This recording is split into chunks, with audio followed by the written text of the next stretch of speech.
Tell me about the making of it. So, was it difficult? I mean, committing the greatest fraud, I don't know what you want to call it. I'm not saying it's a... Okay. Think a lot about that at the time. I know, so I'm not making a moral judgment, but making this huge, ambitious, technical faux landing, was it harder than 2001? Was it very difficult? I mean, what was the experience like? Artistically, practically, emotionally, what was it like for you? Nothing was harder than 2001. So 2001 was harder than faking the moon landing? It actually was. Because you learned things on 2001 and... Yes. I mean, 2001 was very ambitious. And that's not to say that faking the moon landing was not ambitious.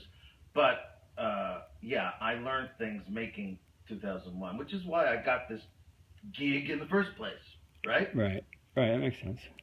So what was the experience? But it was easy for me because, well, first of all, I didn't think a whole lot about the morality of it, as I said. If I had, I might have been more hesitant, more stifled in my work, but I didn't. And I could see that Neil was, actually. He was bothered by it. More than Buzz Aldrin or anyone else involved? Yes. Yeah. Okay. Yes. About because in what? a way, everything was going to center around him. He was the one who was supposed to come down off the ladder and announce the step for mankind and what have you. He sensed that this was going to be a life-changing experience for him, and I mean on a major scale. Actually, he was rather tortured by it the rest of his life. Really? I mean, is that why you didn't give interviews? Yes, and in fact, that actually began to affect my own perception of it, watching what happened to him. Okay, in what way? Just seeing the deterioration of him? And I mean, was he depressed or? He was depressed. He was drinking heavily,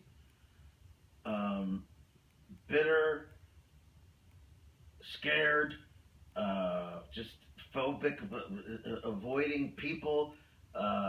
And that guy Bart Sibrel or something tried to get him to swear in a Bible. I mean, when I say he affected me, that's why there was so much time in between films for me. Between Full Metal Jacket and between The Shining and Full Metal Jacket was about 6 years. Between Full Metal Jacket and Eyes Wide Shut is 13 years. Yeah. And a lot of that time was spent just emotionally processing? Yes. It became very conflicting for me. I was proud of my work, but at the same time, and this was a lot because of Neil's influence. Not consciously. He didn't do this to me consciously. But I spent a lot of time with him, and each time I did, I became more and more bothered, troubled by my own participation in this. Okay. Well, what would he say? I mean, did he explain the source of his depression? He was on the verge of tears. He did not cry. I won't say he cried, but he was on the verge of tears so many times because of what he did. I mean, what he participated in. It's almost as if he thought up the idea, you know? Right. He felt that guilt. He was almost used, really. Okay. But he's the one who felt the guilt. I'm sure NASA did not feel that much guilt. And, I mean, why did he go up, I wonder? I wonder why. Because they promised him a seat in 3 years when they figured it out. They kept lying about it being possible. So why do you think he did it? Why did Armstrong do it in the first place? He thought, they kept saying, we'll be ready in 3 years and you'll go then. Just lie now and we'll go in 3 years. The funding will keep going and we'll figure this out and you'll go. Oh, actually go. Right, okay, yeah. And but they were lying, you know, yeah. and they figured it out. And he got really, so cynical. Got it? Okay. So why did Armstrong go? I mean, he was such a moral, principled man. Why would he go on a fake moon mission? I don't believe that. Well, they strung him along because they led him to believe, oh, don't worry, we're going to have the money in a few years, and we'll actually go, and then you will go. They'll have. You mean they'll have the technology in a few years? Yes. Okay. They will have enough. They will. Yes, they will be able to actually perform the miracle of going to the moon. And yes, he would be in the saddle. So, in other words, okay, let's make this clear. Kennedy set a deadline, psychological deadline of the 60s. They knew they couldn't beat it. Right. But they knew it would be they great PR if they did. Right, and if they did, you're saying they sincerely thought that they would really get there within a few years. I believe, yes, they did think so. Because that's what they, well, I mean, that's... Although some didn't.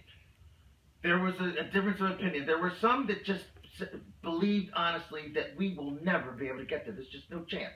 That Werner and I used to like have coffee in the mornings, and he was like, there's no fucking way. Like, even Werner von Braun. All right. So go, keep going with that. Some people didn't believe that you could go even? Well, Werner von Braun, of course, didn't. The director didn't think so. The man was just too brilliant. He knew that we couldn't do it. Yeah. So, okay. I'm talking about a guy working on two lost causes, Nazism and the quest for the moon.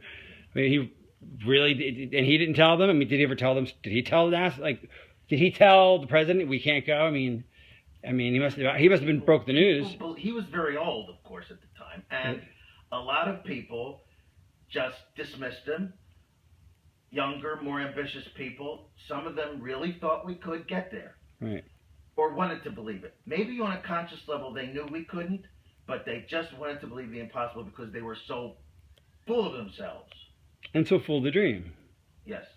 The dream was very powerful. And that's what beguiled Armstrong. Here is a noble stand-up guy, and he didn't want to be part of the lie, but he knew he'd get a seat if he played ball on when they actually did go up. He was too good for this. But that day never came, obviously. That day never came. And what did that do to him? I mean... It gradually destroyed him, I think. Okay. He deteriorated. Like I said, he drank a lot. He was full of self-recrimination, and so was I. Well, mainly from his influence. It's like I caught it from him.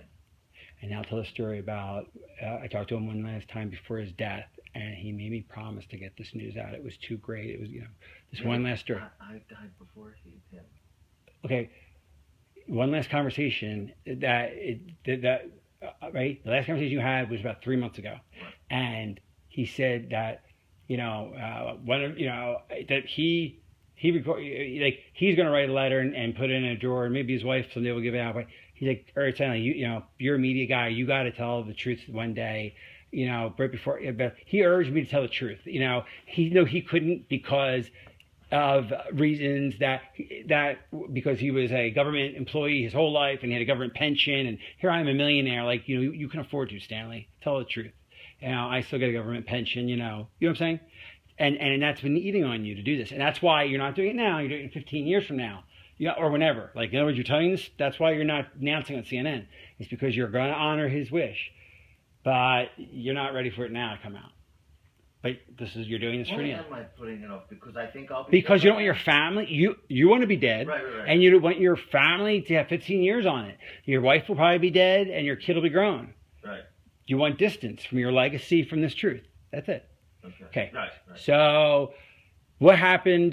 So what really motivated contacting me as a filmmaker was I talked to Neil, okay, and I really felt guilty, and that's why I arranged for you to interview me, because I wanted to blah blah blah. Let's talk about the motive. So Neil really got to you. I mean, it sounds like he's the impetus of this entire confession in a way. I mean, it's like a theme, like, so he really made you become circumspect about this. He even virtually begged me to reveal all this. He couldn't do it himself. He has a pension to worry about. I had basically nothing to lose. I'm an established filmmaker, not involved with the government in any way except for this one job. And I made my millions. I'm really basically set for life. I'm almost 70.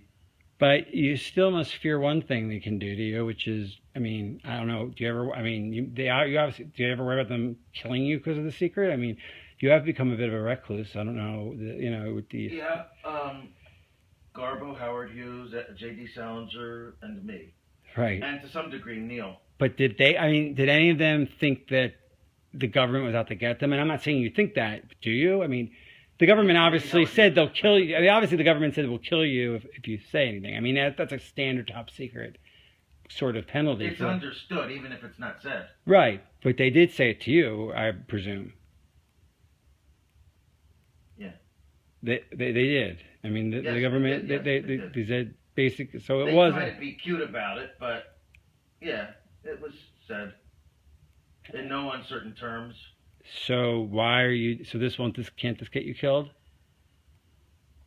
Well, that's why I'm delaying it. Okay, the 15 years This thing. is not going to be seen Okay, until for another 15 years after you're dead. years. Well, no, that's if you die tomorrow. You're not going to die tomorrow, clearly. I'm sorry. Okay, try again. Okay, it's okay.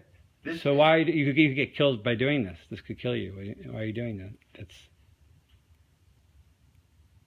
Well, this is not going to be seen until because of our 15 years after my So death. now that's why you have to sign the NDA and all these. Okay. That's right. All right. Well, that makes sense now. Okay, I understand Yeah. that now. All right. It should be known, but I want there to be some kind of cushion for my family. 15 years seems like a good number. Okay. All right. After my death, 15 years after my death. But okay, so let's take a step back. You're making this tape out of an effect Neil had on you. I mean, Armstrong sort of influenced Very you. much. Sometimes it just takes a catalyst. I mean, somewhere inside you know what's right. Right. I mean, I went for years just thinking I was doing the right thing, just through my art, and then something comes along that you don't even recognize as a temptation because you're so swept away by your own ego. It took someone like Neil Armstrong and distance and time to hammer into me what this really meant about society, about myself, about the human condition even, which is what I'm about. So you must feel yes. very proud and very guilty and proud of this thing. I mean, Yes, conflicted. I mean, I still think maybe it's a terrible thing to say, maybe not, but I look at that or even think of it, I just remember it, and I think this was my fucking masterpiece. Yeah. I still think so. Right. I mean, it's the greatest. Despite its flaws, it's my goddamn masterpiece. It's better than 2001. It's better than Paths of Glory or Clockwork Orange or Barry Lyndon or Dr. Strangelove. All of which I love, but and you're included now. That's the moon landing itself, and what a triumphal story that is. Were you involved in any of the other missions at all, or is that just the one? I mean, did they just take your thing, or was it a one-off, or did you do them all? I mean, you just did 11 and 13. They brought you back after 12 failed. Okay, just to do 13. That's it. And Neil helped you with that. So was it just a one-off? I mean, you just did them. Did you do them all? No, I did 11 and 13 as well. You did 13. Okay. Not 12. Why is 13 a failure then? Why did you? Well, they brought me back. And why? But why did you make it? 12 failed. 12 failed how? What do you mean? How did 12 fail? You told me 12 failed. How did it? I'm asking you in character. How did 12 fail? Tim, can we stop? Nobody watched it. No one cared. Oh, okay, yeah. Okay. I'm sorry. Okay, so you did 11 and 13. But why 13? Why did you make 13 and do like a failure? Why did you? Because 12 was a disaster. I mean, What do you mean? nobody Why? cared anymore. 72. By then, it was old hat almost. People just didn't care. And that's why they had to play golf up there. Okay, so. I mean, as if golf was watchable. Okay. I mean, if they'd had a horse race, that would have been watchable. That's true. But a golf match, I mean, a golf game on the moon. Right. Okay, so they weren't getting the ratings. That wasn't my idea. Okay. I will not take credit for that. Okay, so it was really a ratings issue. They 12 didn't pull the ratings that 11 did. And so why did you come up with 13 storyline? Like, how'd that happen? Like, the